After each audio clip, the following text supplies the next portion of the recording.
Muy buenas tardes. Mi nombre es Adriana Vázquez y les doy la bienvenida a esta última clase de introducción a las Sagradas Escrituras. Hoy vamos a ver los criterios que usó la Iglesia Católica para saber qué libro es inspirado, qué libro de la Biblia, ¿sí? Em, es inspirado. Vamos a ver las imágenes que se utilizan en la Biblia. Vamos a ver los sentidos de la Biblia. Entonces, para empezar, les quiero dar la bienvenida y para empezar les quiero invitar a los que nos están acompañando, los que ya se están conectando, aquellos que van a ver esta clase por diferido cuando ya esté grabada. Quiero invitar a todos, agradecerles a todos su presencia e invitarlos a todos a que hagamos una oración.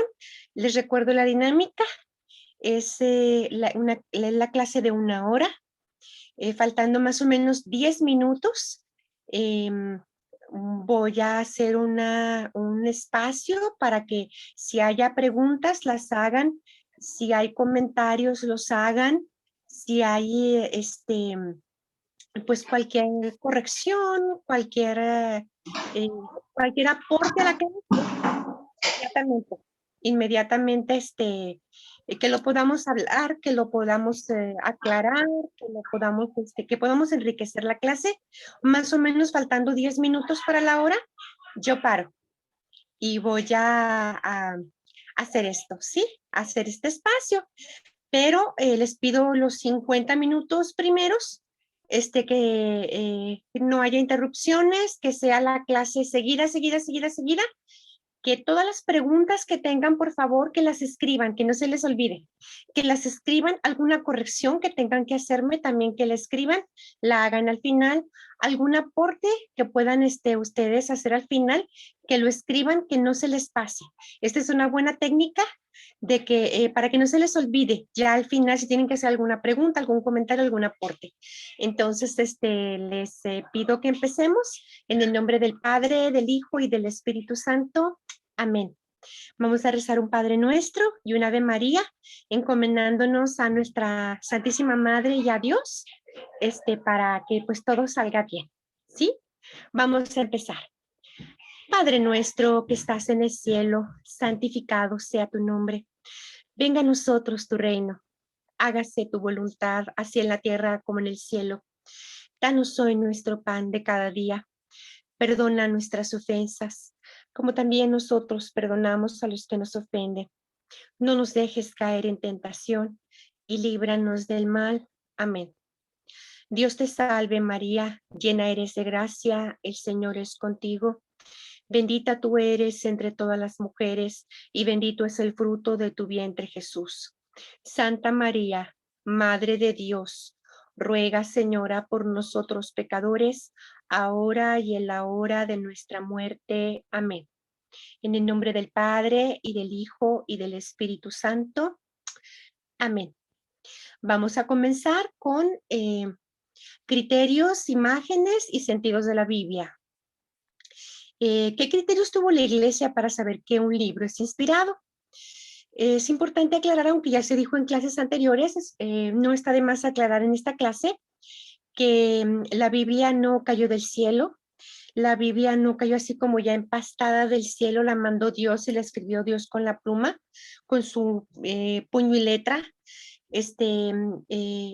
Parece increíble mencionar que todavía haya cristianos católicos y no católicos que tengan como esa imagen fantasiosa de que la Biblia la escribió Dios y que cayó del cielo, casi casi. No es así. Se requirió mucho tiempo para que pues la iglesia que es asistida por el Espíritu Santo se diera cuenta que libros eran inspirados, porque durante los 3 primeros siglos de la cristiandad eh, circulaban muchos libros, muchos que supuestamente hablaban de la vida de Jesús. Había 50 hechos de los apóstoles, muchos apocalipsis, y la gran mayoría de ellos muchos evangelios. La gran mayoría de ellos fueron escritos por una secta llamada de los gnósticos, que no es tema ahorita hablar de los gnósticos, pero había muchos escritos que supuestamente hablaban de la vida de Jesús, que supuestamente hablaban del evangelio, y pues era un caos, se puede decir que era un caos porque no se tenía un canon, no se tenía exactamente, no se sabía cuáles eran inspirados por Dios. Entonces, ¿qué criterios tuvo la iglesia fundada por Jesús, para saber, pues, cuáles son eh, estos libros que verdaderamente son inspiración divina? Vamos a ver. Bueno, criterios que fueron utilizados por la Iglesia Católica para saber qué libro es inspirado. Y vamos a empezar con los libros del Antiguo Testamento. Los criterios para el Antiguo Testamento, para saber cuáles iban a quedar en el Antiguo Testamento, pues primeramente la Biblia de los 70. Tenemos que hablar de la Septuaginta. Es innegable que al abrirse el cristianismo a la gentilidad y a la cultura helenística, la escritura judía utilizada por los primeros cristianos fue el texto de los 70. Pues bien, en la Biblia de los 70 están incluidos tanto los libros protocanónicos y los deuterocanónicos del Antiguo Testamento. Otro criterio para saber que tenían que quedarse en la Biblia fue el uso que se le daba en el culto por parte de la iglesia primitiva.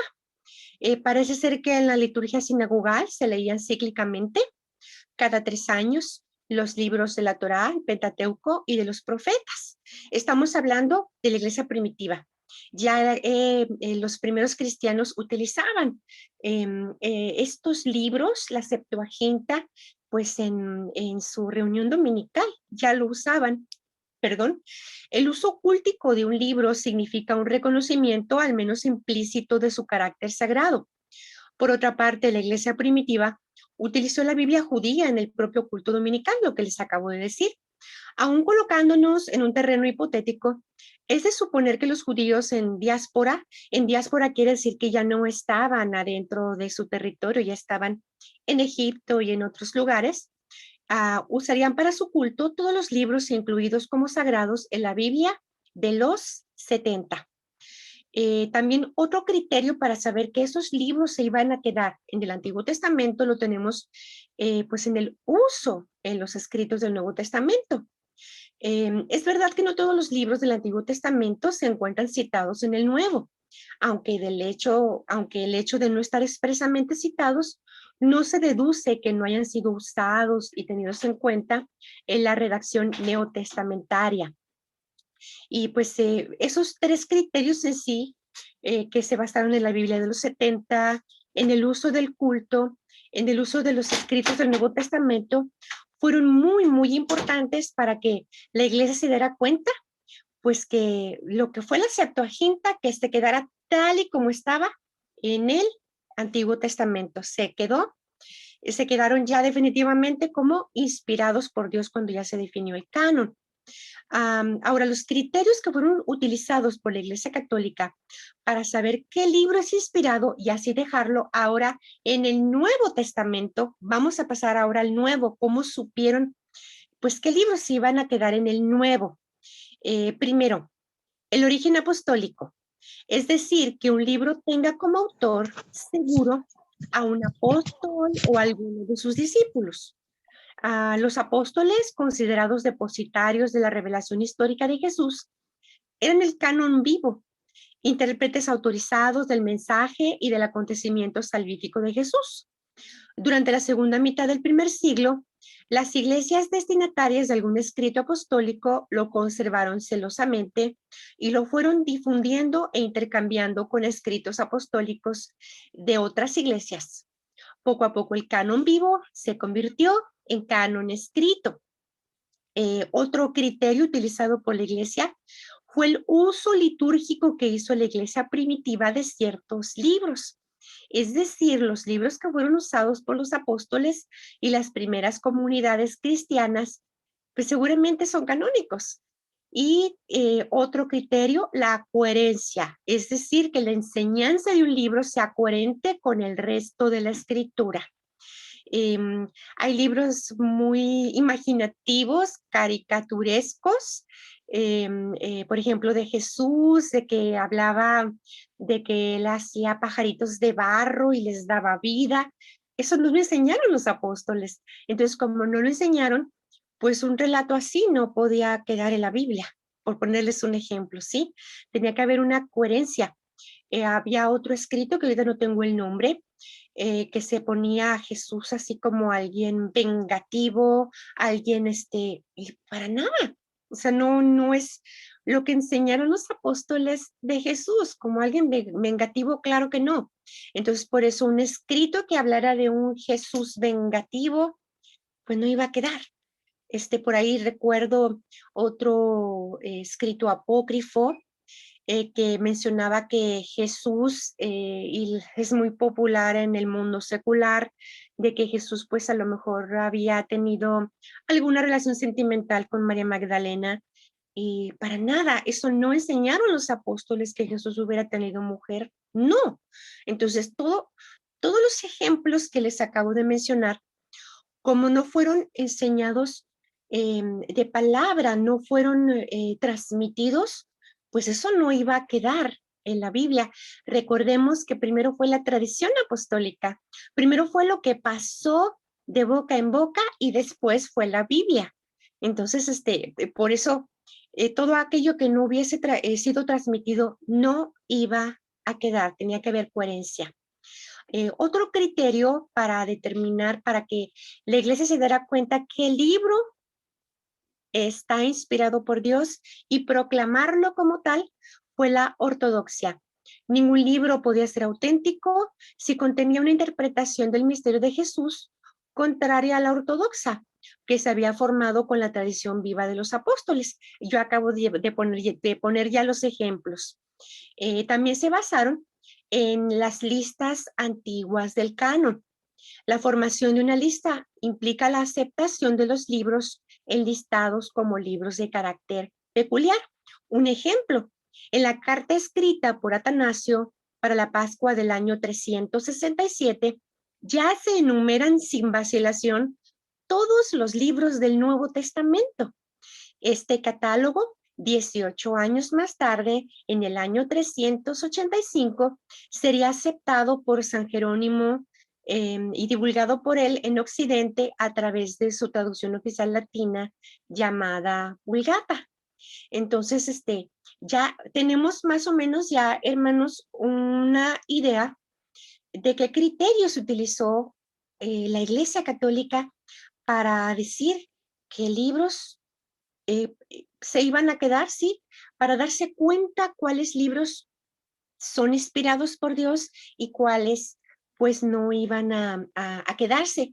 Esto no significa, y es importante remarcarlo, esto no significa que haya libros apócrifos, que no significan falsos, sino significa ocultos, que sean de altísima estima para la iglesia, como por ejemplo el protoevangelio de Santiago, como por ejemplo la Didache, ¿sí? Estos escritos que por poquito, bueno, la Didache, hablo de la Didache específicamente, por poquito y se queda, por poquito y se queda en la Biblia, y parece ser que no llenó el criterio de que fuera usado por todas las iglesias. No era usado por todas, creo que fue el único criterio que no llenó y no quedó, pero es de altísima estima la Liga G. Entonces, por eso sí es conveniente, sí hay libros que podemos basarnos en ellos, nos sirven para darnos una idea de cómo era la cultura en aquel tiempo, y hay libros que verdaderamente, pues, valen la pena, sí valen la pena tomar en cuenta. Entonces, esos fueron los criterios que usó la Iglesia Católica para saber qué libros tienen inspiración divina. Ahora, vamos a las imágenes literarias usadas en la Biblia. Se ha estudiado en clases pasadas los géneros literarios bíblicos como el histórico, poético, novela moral, apocalíptico, escatológico, entre otros. Ahora se estudiarán las imágenes literarias.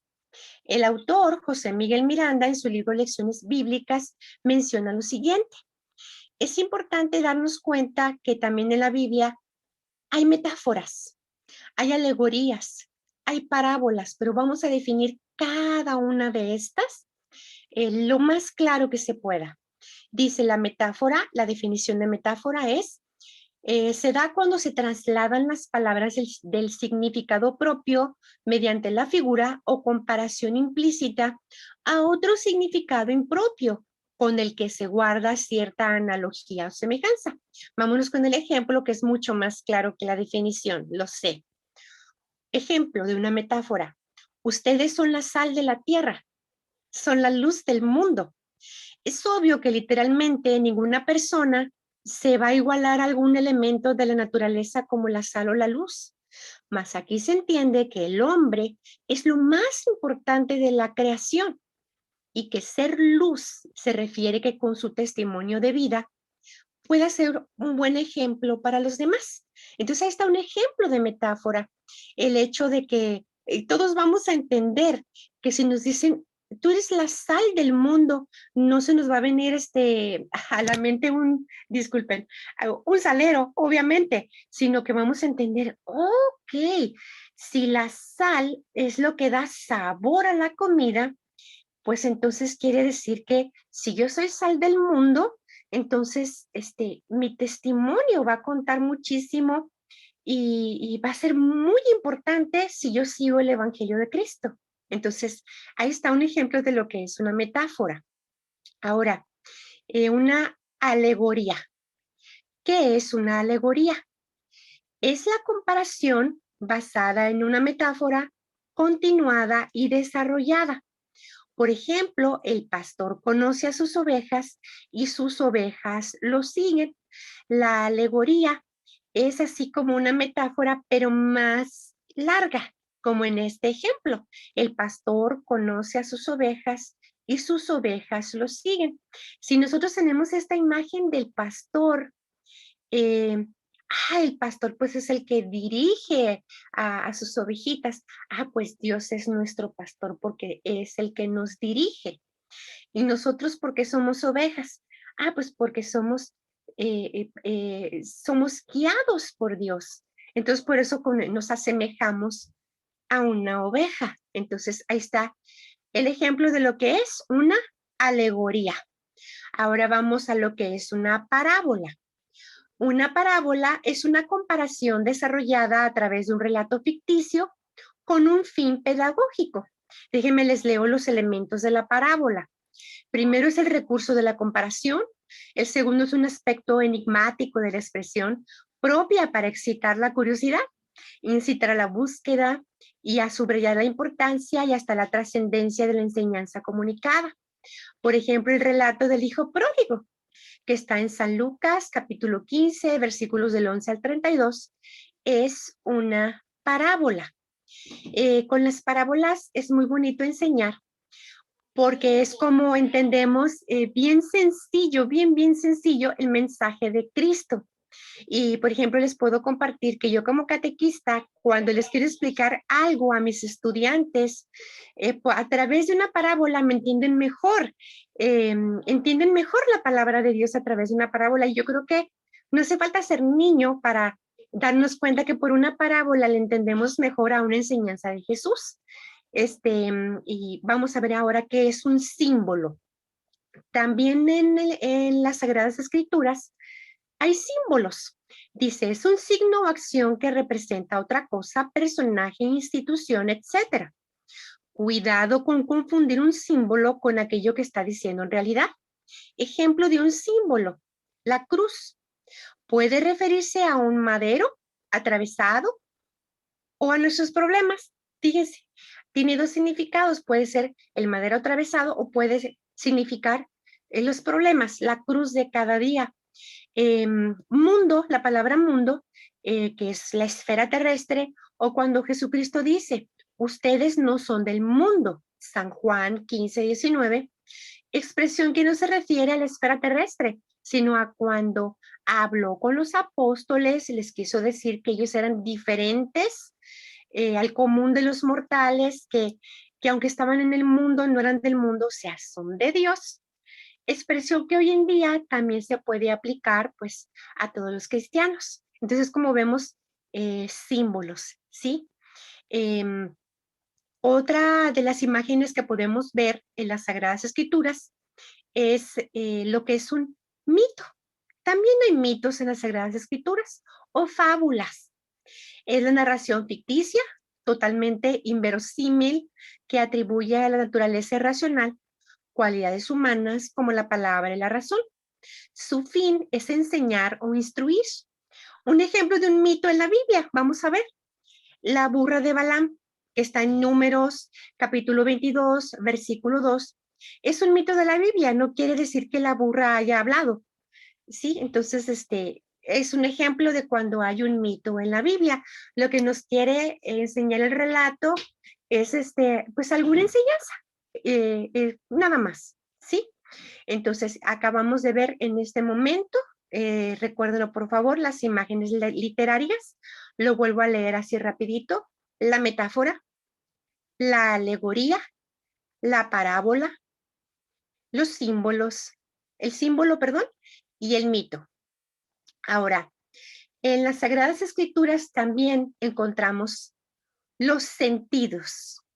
Ya vimos las imágenes, los criterios, bueno, los criterios van aparte, ya los acabamos de ver al principio, pero ¿cuáles son los sentidos de la escritura? Dice, el Catecismo de la Iglesia Católica nos dice acerca de los sentidos de la Biblia lo siguiente: según una antigua tradición, se pueden distinguir dos sentidos de la escritura, el sentido literal y el sentido espiritual. Y el sentido espiritual se subdivide en varios sentidos más: sentido alegórico, sentido moral y sentido anagógico. La concordancia profunda de los cuatro sentidos asegura toda su riqueza a la lectura viva de la escritura en la iglesia. Vamos a ver ejemplos de los sentidos de la escritura para que nos quede más claro. ¿Están de acuerdo? Dice, el sentido literal. Vamos a comenzar con el sentido literal. El sentido literal es el sentido significado por las palabras de la escritura y descubierto por la exégesis que sigue las reglas de la justa interpretación. Santo Tomás de Aquino nos dice, todos los sentidos de la Sagrada Escritura se fundan sobre el sentido literal.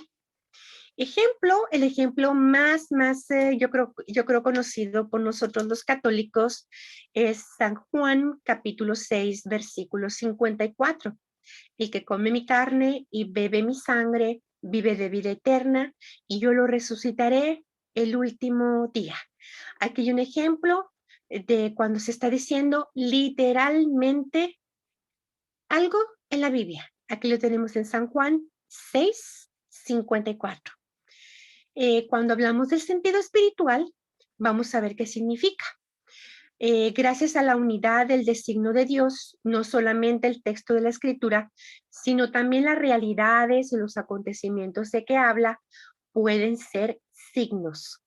Recuerden que del sentido espiritual emanan otros sentidos. Vamos a ver, el primer sentido emanado del espiritual es el sentido alegórico. ¿Qué significa este sentido alegórico? Podemos adquirir una comprensión más profunda de los acontecimientos reconociendo su significación en Cristo. Así, fíjense el ejemplo de un sentido alegórico en la Biblia. A mí me encanta este ejemplo.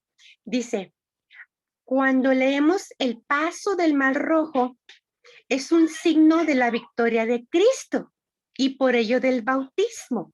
Esto está en Primera de Corintios, capítulo 10, versículo 2.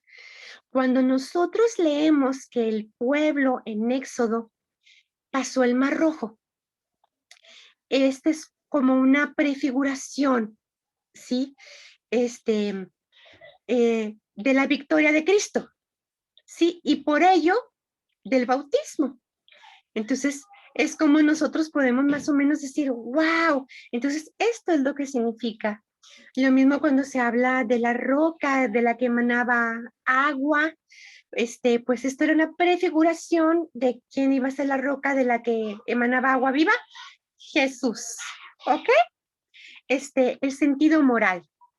El sentido moral dice que los acontecimientos narrados en la escritura pueden conducirnos a un obrar justo. Fueron escritos para nuestra instrucción. El sentido moral lo podemos encontrar en un libro como los Proverbios, por ejemplo, que nos indican, pues para instruirnos, para decirnos cómo nos debemos de portar. Ese es solamente un ejemplo, ¿sí? Del sentido moral que podemos encontrar en la Biblia.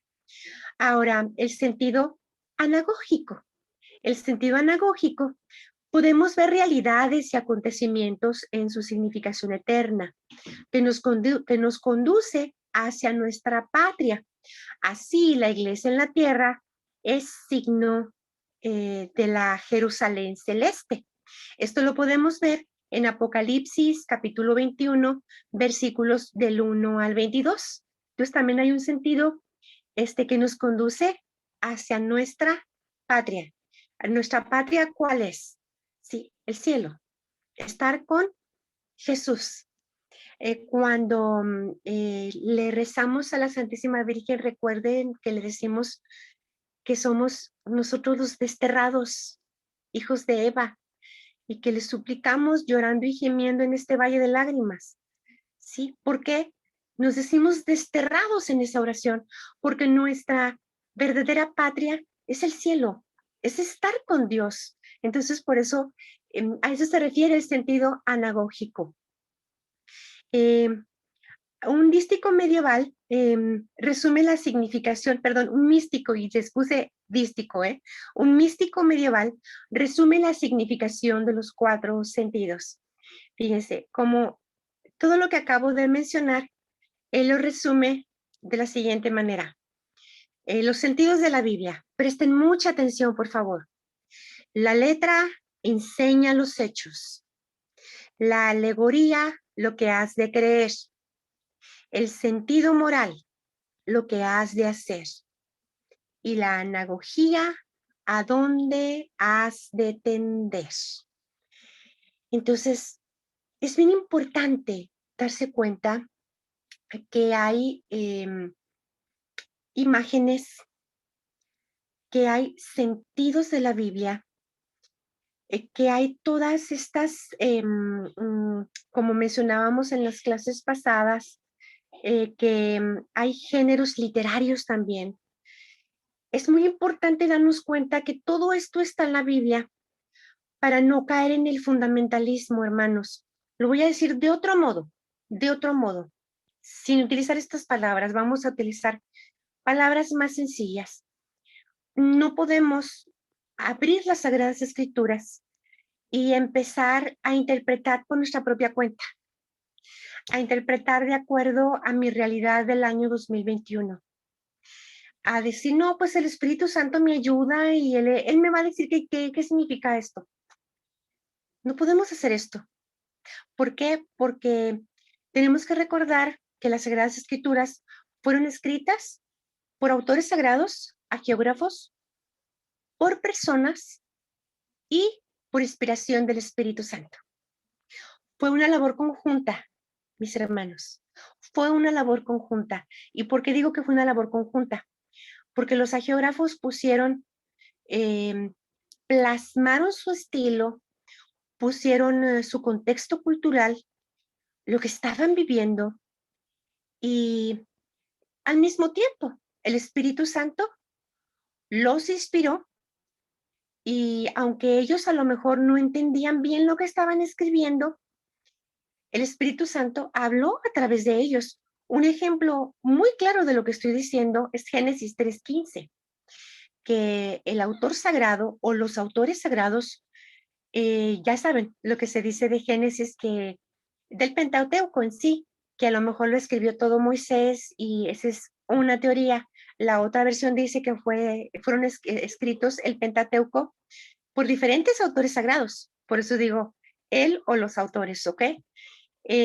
Al momento de escribir, que miren que estoy parafraseando, no estoy leyendo la cita, de que y tu descendencia te pisará la cabeza, ¿sí? De seguro, cuando se refiere, vaya, que Jesús va a vencer a la serpiente y que va a tener muchísimo que ver ahí la madre de Jesús. Ahí está la Virgen María, ahí está Jesús y ahí está el demonio. Hablan de los tres en Génesis 3:15. Se está hablando de los tres.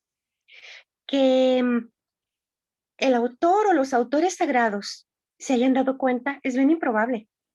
Es bien improbable que se hayan dado cuenta. Pues es que aquí está, estoy escribiendo acerca del Hijo de Dios y estoy escribiendo acerca de la Madre de Dios y estoy escribiendo acerca del demonio. No, ahí es un claro ejemplo de que el Espíritu Santo habló a través de la Jehová. Y él solamente escribió, escribió, escribió. Ahí vemos completamente, hermanos, la mano del Espíritu Santo, por decirlo de alguna manera. Y hay pasajes en la Biblia en las que se ve claramente que el geógrafo está colaborando, poniendo su contexto cultural, poniendo lo que estaba viviendo en ese momento, como cuando vemos en el mismo libro del Éxodo, como la mujer no tenía valor, era solamente propiedad, una propiedad más del hombre, y no podemos tachar a los hombres del tiempo, ay, es que qué machistas. No, es que hay que ver el contexto cultural, hay que ver qué era cómo veía la gente en ese tiempo, eh, eh, cuáles eran las costumbres, ¿sí? Entonces, no podemos juzgar o decir bajo mi perspectiva, a lo mejor feminista, que no soy feminista, ¿ok? Pero si soy feminista en el año 2021, ay, no, no, los hombres de antes, porque no tomaban en cuenta a la mujer. No. Entonces, por eso es tan importante conocer y dominar, hermanos, no solamente conocer, me atrevo a decirles dominar cuáles fueron las imágenes literarias usadas en la Biblia, qué géneros literarios bíblicos se utilizaron, conocer de arqueología bíblica, conocer cómo era la cultura, que, por ejemplo, los niños no tenían gran valor para la gente de 2000 años antes de Jesús, 1000 años antes de Jesús, no tenían gran valor. Ahora, procuramos darle obviamente su gran valor a la niñez, protegemos a los niños. eh, Ahora es otra cultura, no podemos juzgar o criticar a través de los ojos del siglo XXI. Entonces, por eso, al estudiar todo esto, podemos entender las Sagradas Escrituras y obviamente asistidos por el Espíritu Santo y obviamente siempre de la mano del magisterio.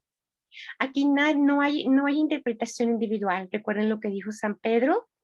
Hay partes de la escritura que son muy difíciles de entender. Son muy difíciles de entender y que no son doctos, que no saben mucho, pueden, pues ser para su perdición. Entonces, es importante conocer todo esto y que si estamos estudiando teología, que siempre tengamos en cuenta y bien en nuestra mente que estamos al servicio del magisterio. Estamos al servicio de la iglesia, no estamos encima de ella. ¿Por qué estoy diciendo esto? Porque desafortunadamente se puede llegar, la línea es muy delgada, mis hermanos. Esta línea la podemos pasar fácilmente si no nos fijamos. Si no tenemos cuidado, podemos pasar esta línea y empezar, pues a lo mejor con nuestros escritos, con nuestras deducciones, con nuestras reflexiones, podemos empezar de alguna o de otra manera a dudar de lo que ha dicho el magisterio, a poner cosas que si se empiezan a reflexionar de manera profunda, pueden hasta contradecir un dogma. y eso es gravísimo, es pecado mortal. Entonces, estamos al servicio de la iglesia y pues quiero en este momento dejarles a ustedes el espacio para que preguntemos, para que compartamos, para que corrijamos, que aportemos a la clase. Esta es la última clase de introducción a las Sagradas Escrituras. Y adelante, hermanos, por ahí vi algunas preguntas. Empezamos a contestarlas. Quien quiera participar, en este momento es lugar para hacerlo, es momento para hacerlo. Adelante, hermanos.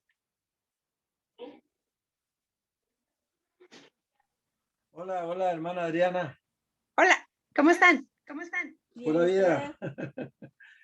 Veo que mi amigo Harding, compañero también del Ministerio de Lectores aquí de la parroquia, hizo la pregunta de que cuáles libros apócrifos se pueden leer sin temor a ir a cambiar nuestra doctrina o la espiritualidad, pregunta Harding. Yo pienso que el criterio se fortalece cuando tenemos estas clases y nos damos cuenta del papel protagónico de esos libros. Por ejemplo, hace poco tuve la primera conexión con el libro del Protoevangelio de Santiago, donde lo que se radica especialmente es en defender a capa y espada la virginidad de María Santísima. Incluso dando explicaciones que bueno, es muy loable entenderlo por la manera de la intención, ¿verdad? Del creador del libro, para defender a capa y espada la purificación, la santidad y la virginidad de María. Entonces, siempre todo escrito nos va a llevar a complementar nuestro conocimiento para tener una base más firme en nuestra doctrina, dependiendo de la manera como yo lo trate de tomar lo mejor de cada uno de ellos.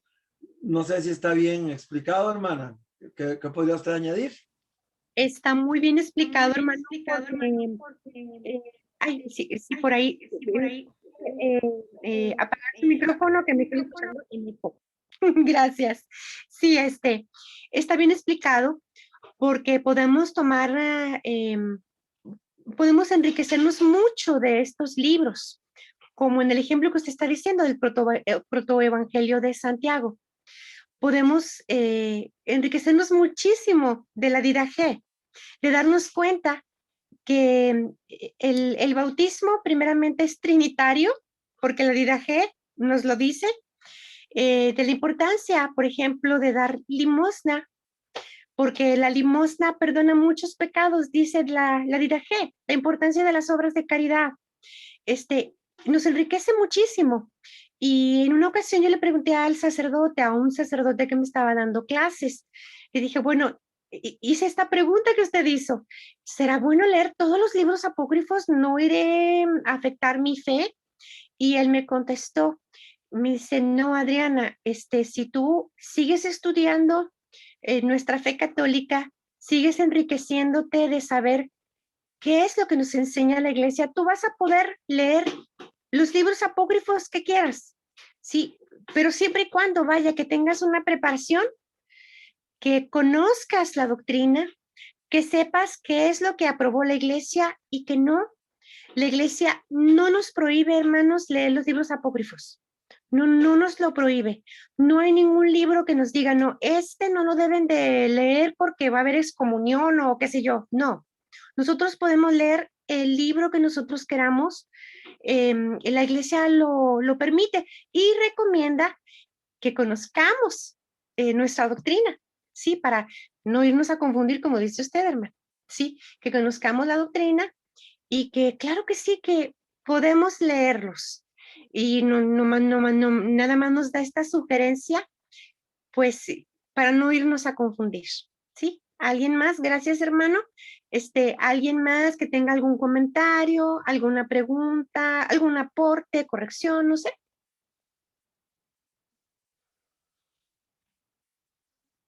Oh, aquí Hay una pregunta, déjenme ver si puedo entrar al chat. Antonio levantó la mano. Adelante, hermano. Sí. Adelante, por favor. Buenas tardes, hermanos. Yo tenía una duda. Por ejemplo, en el sentido literal, ¿cómo podemos identificar exactamente cuándo es literal? Porque hay veces que, por ejemplo, los protestantes, cuando tocamos la cita de San Juan 6, que ellos dicen que, no, es que eso no es literal, eso es como simbólico, digámoslo, que ellos tratan de esquivarlo, pero ¿de qué manera podría uno identificar cuándo es literal y cuándo no? Porque hay citas que digamos, podría uno decir, esto es literal, pero a lo mejor no, solo es simbólico, o es como dijo la hermanita Adriana, es ¿cómo? Alegórico o algo así, ¿verdad? Pues esa es mi pregunta. No sé si es una pregunta un poco complicada porque también, pues nosotros, bueno, gracias a Dios, nosotros estamos amparados por el magisterio. Así es. Eso nos ayuda mucho. Entonces nosotros no nos confundimos tanto, pero en el caso de los protestantes, ellos donde les conviene, pues dicen que es literal, y donde no les conviene, pues no es literal, ¿verdad? Así es. Solamente. Así es. Sí, hermano, mire, en esa cita que acaba de mencionar de San Juan, específicamente capítulo 6, versículo 54, nos puede ayudar mucho irnos al griego. En el griego se utiliza un verbo que es trogos. En este verbo nos marca que Jesús estaba hablando que teníamos que comer literalmente. Entonces, como trogos significa comer. O sea, ahí no hay de que, pues es que es un símbolo, es que se refería, no. O sea, ahí está para mí fácil. Bueno, para mí está fácil, porque si me voy a las raíces griegas, ahí me está diciendo Jesús que lo tengo que comer. De hecho, se utiliza también el masticar, roer, triturar. Entonces aquí, si nos vamos al griego, es fácil demostrar que estaba hablando Jesús en sentido literal. Hay citas bíblicas que no es fácil saber cuándo es literal. Y como usted dijo, hermano Toño, tenemos al magisterio. ¿Cómo lo ha interpretado el magisterio? Si de repente, no encontramos esa cita, ¿qué ha dicho el magisterio de ella? Vámonos a los padres de la iglesia. Es algo hermoso de que estos primeros cristianos, que están muy cercanos, pero muy, muy, muy cercanos a los apóstoles, que a lo mejor los conocieron personalmente, o que fueron discípulos de los apóstoles, ellos hablan de estas citas y ellos nos pueden hablar.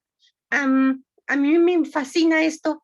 A 1800, 1900 años para acá, un San Atanasio, un San Ambrosio, un San Ignacio de Antioquía, me puede explicar esa cita que yo no entiendo. Y son fuentes fiables porque ellos conocieron a los apóstoles. Ellos recibieron enseñanza directa. Entonces, por eso los hermanos separados, pues no quieren que los feligreses estudien a los padres de la iglesia, porque imagínense, si estudian, ¿qué es lo que les dicen a los feligreses? Que no, que el cristianismo todavía no está muy desarrollado y que no, que mejor no los estudien, que mejor no, que mejor no, que mejor no. Es que no les conviene, porque La otra ellos, parte tal vez que podríamos también verlo como un ejemplo es de los hermanos de Jesús, ¿verdad? uh-huh, Que también, digamos que eh, lo agarran en el sentido pleno de la palabra de hermanos, como uh-huh, hermanos carnales, y entonces, pues son varias cosas que ellos, pues definitivamente las agarran a su favor, diciendo que es literal. Por ejemplo, ahí dicen, ahí sí es literal, dicen ellos, ¿verdad? No, sí, y por ejemplo, ese ejemplo de los hermanos de Jesús ya lo mencionaba. No sé si aquí en estas clases o en el grupo de apologética católica, ya no recuerdo, disculpen por favor.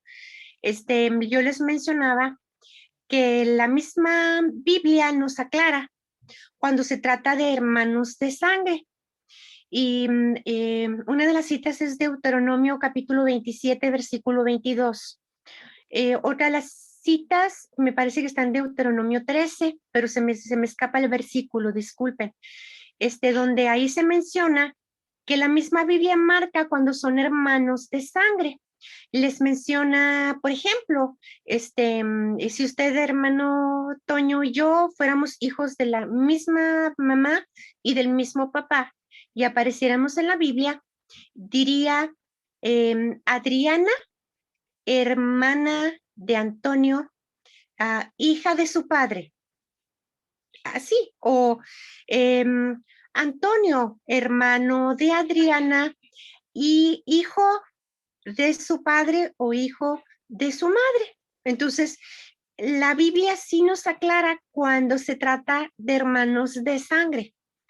Cuando no se trata de hermanos de sangre, lo puede mencionar como hermano nada más. Entonces, sí existe aclaración.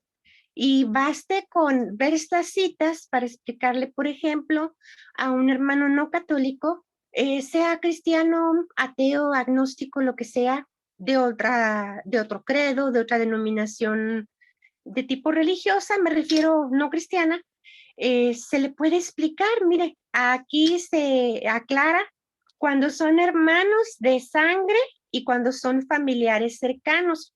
Por eso es tan importante lo que ahorita les decía. Tenemos que conocer de arqueología bíblica, tenemos que conocer de imágenes de la Biblia, de sentidos de la Biblia, o sea, ser católico es lo más difícil. Es lo más difícil. Necesitamos estar bien preparados. Es lo más difícil. Ser protestante es lo más fácil. Pues nomás me baso en la Biblia y en lo que yo interpreto, en lo que a mí se me figura y ya. Entonces, para mí es hasta más fácil ser protestante. No sé cómo lo vean ustedes. Adelante, gracias hermano Toño. No sé si esto más o menos le aclaró su duda, o seguimos aclarando. Usted dice, hermano Toño. Totalmente, gracias, hermana. Muy buena explicación, muy fina. Gracias. Gracias. ¿Alguien más, hermanos? ¿Algún aporte, corrección, algo más? Creo que el hermano Harvin hizo una pregunta. En el chat. Sí, no sé si, déjenme ver. Sí, Si dice, puedo entrar al pienso chat. que el catecismo de la iglesia, o ese es Ajá. Adolfo, no, ese es Adolfo. Un momentico. Si alguien me lo puede leer, por favor. Sí, dice, usted nos comentaba que una parábola es un relato que no es real, utilizado para enseñar. ¿Podríamos pensar que las parábolas que Jesús utilizaba no eran basadas en historias reales?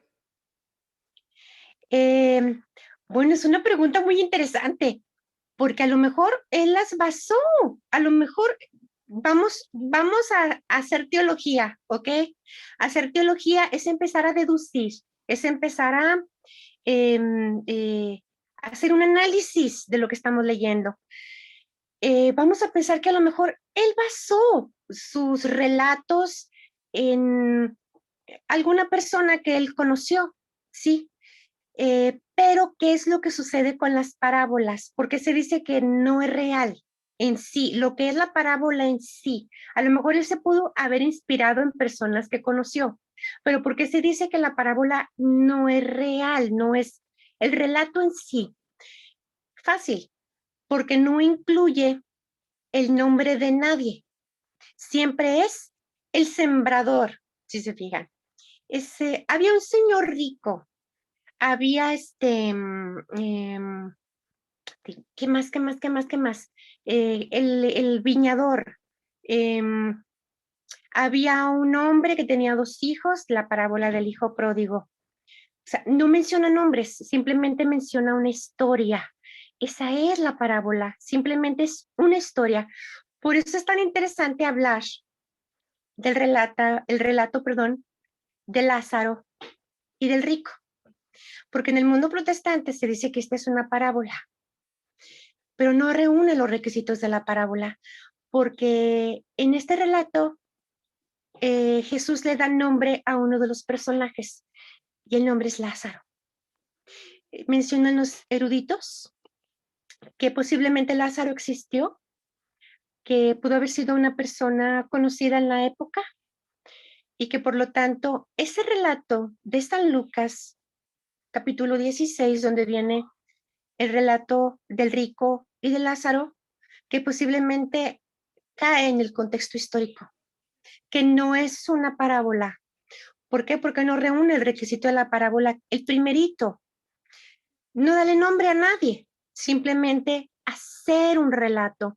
Entonces, a eso se refiere que la parábola no es real, porque en sí el relato en sí no es que haya pasado, sino que es algo que el Señor, nuestro Señor Jesucristo, nos quiso enseñar acerca del reino de Dios, acerca de la misericordia de Dios, de la importancia del perdón. Ese es el cometido de la parábola. Entonces, como otro de los requisitos es que no tengan nombres los personajes, es es lo que la hace no real, pero de que haya sido basada o inspirada a lo mejor en alguna persona que él conoció o en alguna familia que él vio, pues posiblemente. Nunca me había puesto a pensar eso. Por Por, eso es una pregunta muy interesante para mí. por ejemplo, manita, cuando Jesús dice, una mujer perdió una moneda y barrió la casa Sí. hasta que la encontró, ¿no se Ay, me estaría encanta. refiriendo a su mamá, a María? ¡Wow! ¡Ay, me encanta Claro, esta pregunta!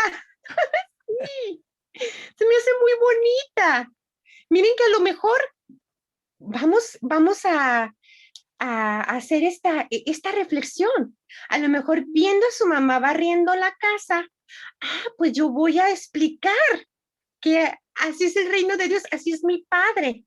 Cuando uno de nosotros se pierde, que somos tan valiosos para Él, somos como esa moneda que a lo mejor se le perdió a la Virgen. Sí, o sea, es hermoso esto.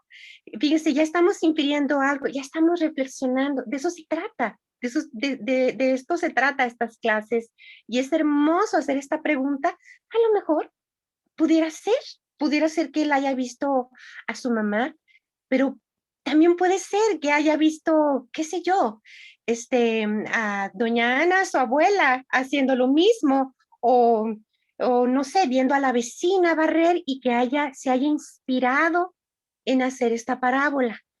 Entonces, no sé si con lo que estamos mencionando ya queda claro en qué sentido se dice que la parábola no es real. O sea, no sé si quedó claro o no, no sé, que me lo digan, por favor.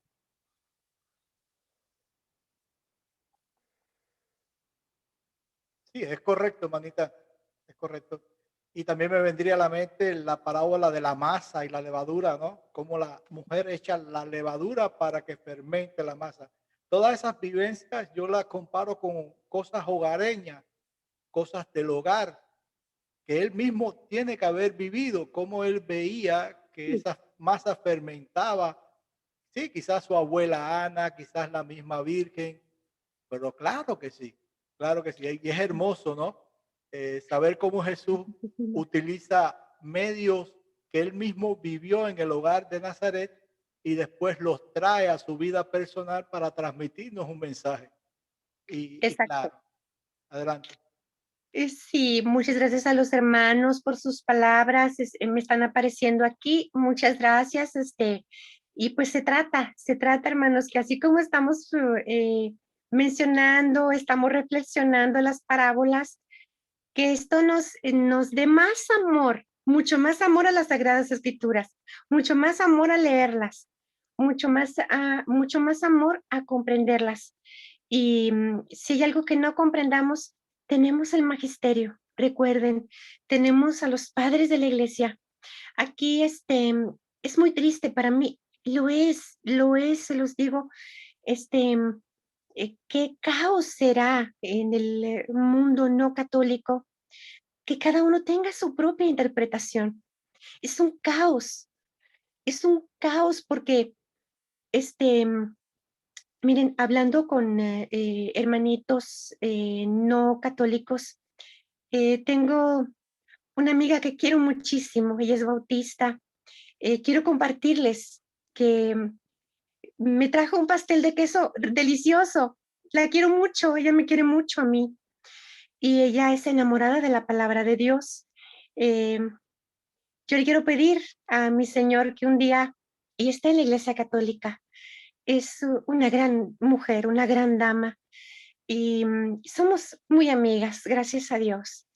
Em, ella, cuando hemos hablado, porque sí hemos hablado de las Sagradas Escrituras, hemos hablado de nuestra fe, cuando yo le mencioné que algo que nosotros sabemos, ella no lo sabía, cuando yo le mencioné que los Pentecostales Unidos, ella es bautista reformada me parece, los pentecostales, cuando le mencioné que los Pentecostales Unidos no creen en la Santísima Trinidad, ella se sorprendió muchísimo, porque ella cree en la Santísima Trinidad. Me dijo que, ¿cómo, Adriana? Es que no lo puedo creer. Se quedó azorada. Y digo, sí, fíjese, sí, em, y nos hablamos de usted. Y le digo, pues sí, fíjese, eso pasa con ellos. Ay, pues déjeme investigo porque, pues es que todos tenemos la palabra de Dios. Pues le digo, sí, le digo, pero fíjese que ellos la interpretan de otra manera. Es que no lo puedo creer. Fue un problema, fue un shock para ella, un shock sincero, hermanos. Fue un shock sincero, porque ella cree en la Santísima Trinidad. Ella lo cree y es una persona que da pláticas en su denominación y, y la vi que se fue triste, se fue. Entonces, por eso, hermanos, somos muy, muy, muy afortunados de tener al magisterio, de tener ese auxilio del Espíritu Santo que viene directamente del magisterio, tener a los padres de la iglesia que estudiándolos se da uno cuenta que eran católicos. O sea, todo lo que ellos, la siguiente clase va a ser de los padres de la iglesia y nos vamos a dar cuenta, ay caray, no, si es que eran católicos, es que no hay duda. No enseñan ni la sola Biblia, ni solo por fe. Todo lo que enseñan es nuestra doctrina. Entonces, pues quiero agradecerles a todos que me hayan acompañado, que nos hayamos acompañado en la clase de introducción a las Sagradas Escrituras. Quiero mencionarles que en la evaluación que vamos a tener va a ser muy sencilla. Se va a indicar dónde está la respuesta. Lo que quiero es que leamos, repasemos las respuestas y que se nos quede todavía aún más claro, sobre todo lo que son las imágenes, los sentidos de la Biblia, que se nos quede más claro, porque es necesario que los conozcamos y los profundicemos. Esto solamente es una introducción, hermanos. Tenemos el compromiso de ahondar más, de profundizar más. Yo solamente les estoy dando así como que un entre, nada más, una introducción nada más, pero nuestra obligación, ok, hermana Viviana, muy bien, estoy leyendo su comentario, muy bien, buena sugerencia, gracias. Es bien conveniente que profundicemos y necesitamos hacerlo porque nosotros no somos solo la Biblia, necesitamos conocer muchísimo y solamente estamos empezando. Gracias, hermana Estefanía, por la corrección. Gracias. Estamos empezando nuestro caminar y si muchos de ustedes creen que no están empezando, que ahí van, por favor, no desistan, sigan en esto, vamos a seguir en esto. Y si no hay otra pregunta, otro comentario más, por favor, díganlo ahora, callen para siempre, no, lo aclaramos en el grupo, no se preocupen, pero si ahorita hay algún comentario, alguna pregunta más, adelante, el micrófono es de ustedes.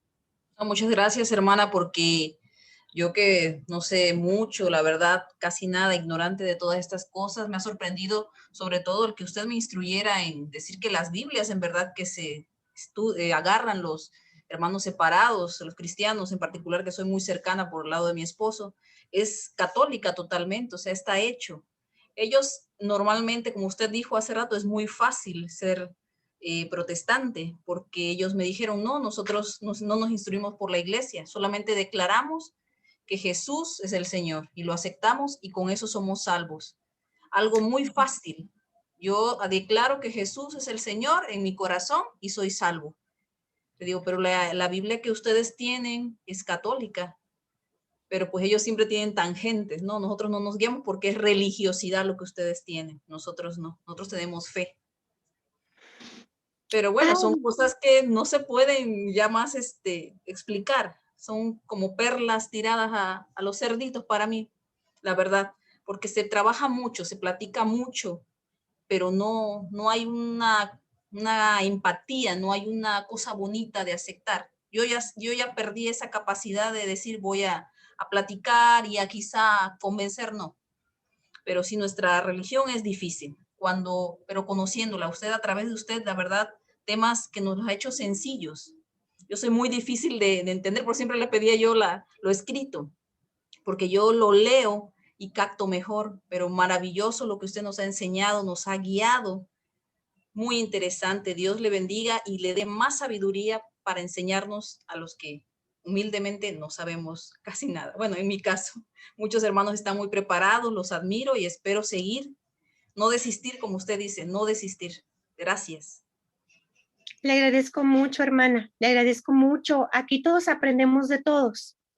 Agradezco mucho las palabras, y una aportación a su comentario, hermana. Hay que orar muchísimo, muchísimo por nuestros hermanos. Lo más importante es ser un ejemplo con nuestra vida. Eso es lo más importante. Dar razones de nuestra esperanza, como dice San Pedro, cuando nos la pidan, cuando no es una agresión. Que no se nos olvide eso. Si no nos piden razones de nuestra esperanza,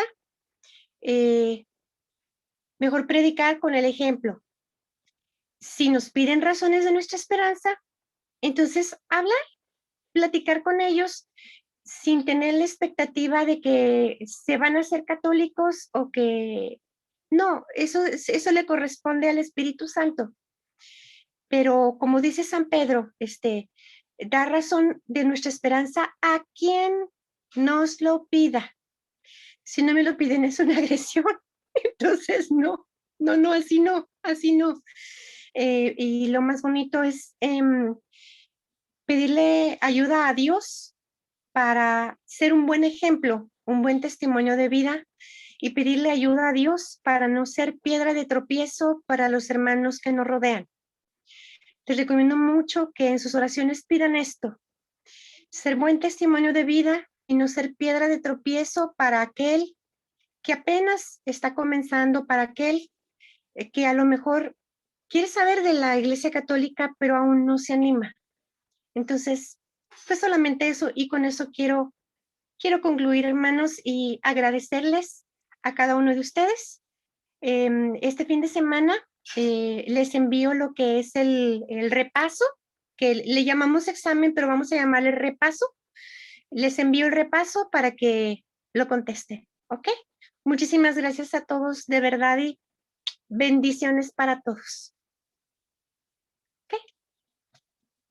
Bye, bye. Muchas gracias. Buenas noches. Bueno, muchas gracias, hermanita Adriana. Gracias a todos los que han participado. Ya saben, este es su canal. Pueden disponer de él cuando quieran. Yo los voy a invitar a terminar con este canto que es Tu palabra me da vida. Y es que el tema de hoy ha sido ese. Gracias. Todos los que quieran cantarlo con sus micrófonos apagados para que lo escuchen todos. Vamos a escuchar.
Bien, hermanito, bendiciones y terminamos nuestra transmisión dándole gracias a Dios. Hermanita, si quieres hacer una oración final.